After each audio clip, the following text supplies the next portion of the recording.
Supreme Court, President Clinton, President Bush, President Obama, President Biden, Vice President Harris, and my fellow citizens.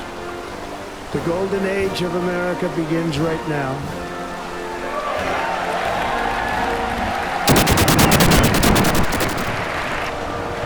Never, ever give up. Just keep going forward. Never stop. It may seem like you have no chance. It may seem like it's over. Never, ever quit. If you're a quitter, I hope you quit right now and stop watching immediately, because you'll never make it.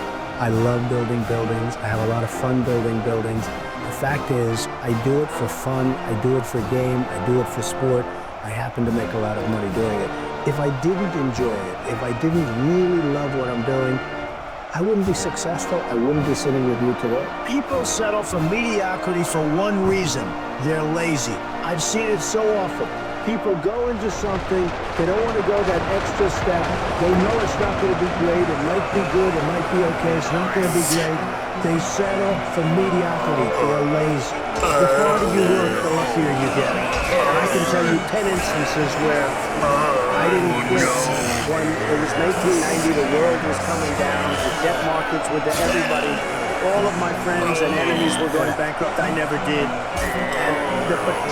And the times were actually just and even today you look at times and you see what happens. We have to learn. But the word luck is very interesting. But if I didn't work really hard, I probably would not, almost definitely would not be here today. And unless you had me as a man who at one point was successful, but let's see what a loser is. So you have to work hard, because it is true, you can develop luck. Your parents included, they're going to say, don't do that, don't do that. And you have to listen to them. They're wise, they get around, they see. And sometimes, and I tell people, sometimes they go into a business, but basically you can't be successful. Nobody's successful. If you can get away from that, get away from it, if you can. But you have to make sure that you do something that you love. Try to go into something that you love that could be a good business. A lot of people go into businesses that and one of the most important things, never, ever quit.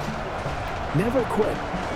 I went to a great school. I went to the Wharton School of Finance, and in that school, I met a lot of people heading the industry today and over the past, very smart people.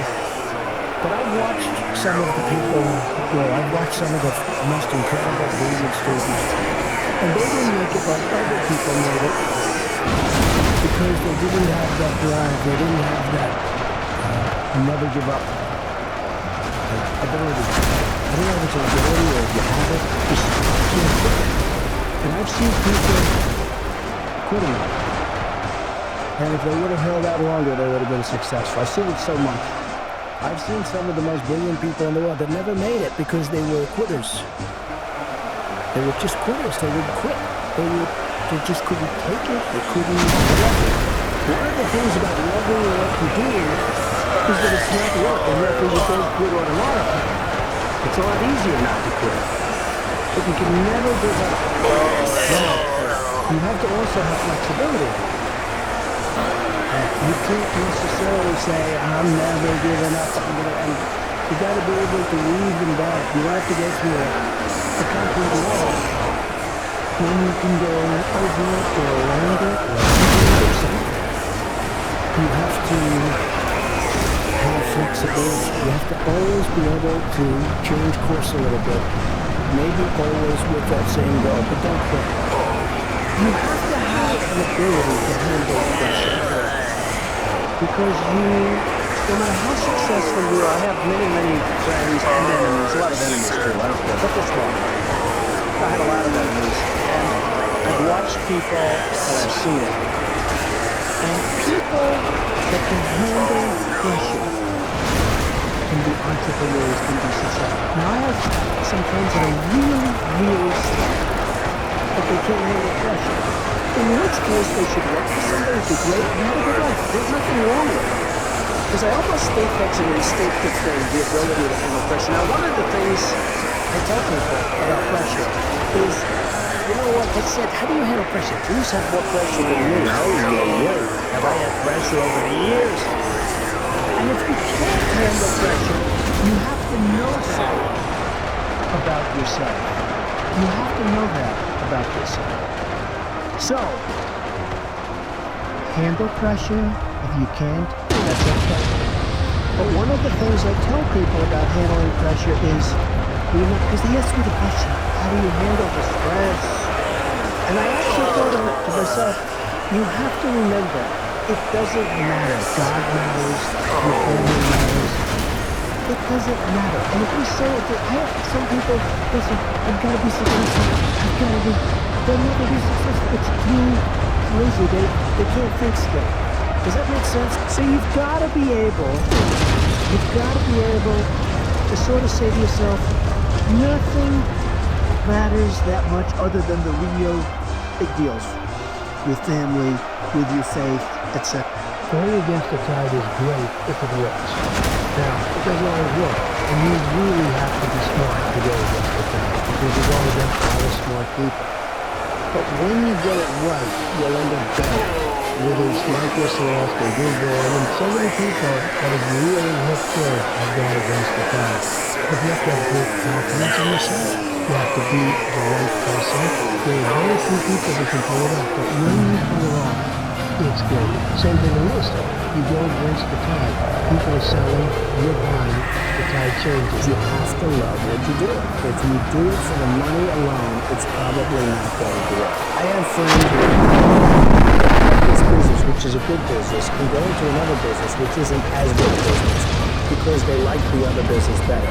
They'll do better in a less good business, so to speak, than they will in the better business, because they like it. Somebody has a family, has a job, they have a nice job, they get X dollars a week, they don't have to worry about very much, it's not going to be great, they're not going to live in Palm Beach, but you know what? They have a job, and it's income coming in. The hardest thing to do, in my opinion, in business, is to leave that job and become an entrepreneur, because you're risking your wealth, you're risking your family, your health, your family's health. You're really risking a lot. You have to know in your gut whether or not you have it to be an entrepreneur. Can you handle pressure? Can you handle all of the problems? And you're going to be confronted with it, and there'll be many, many problems. But the toughest job that somebody has, in my opinion, in business, is to know when to get out of something and when to go in something. Because it's a very, very risky proposition. I've always believed in positive thinking. At the same time, I don't want to mislead.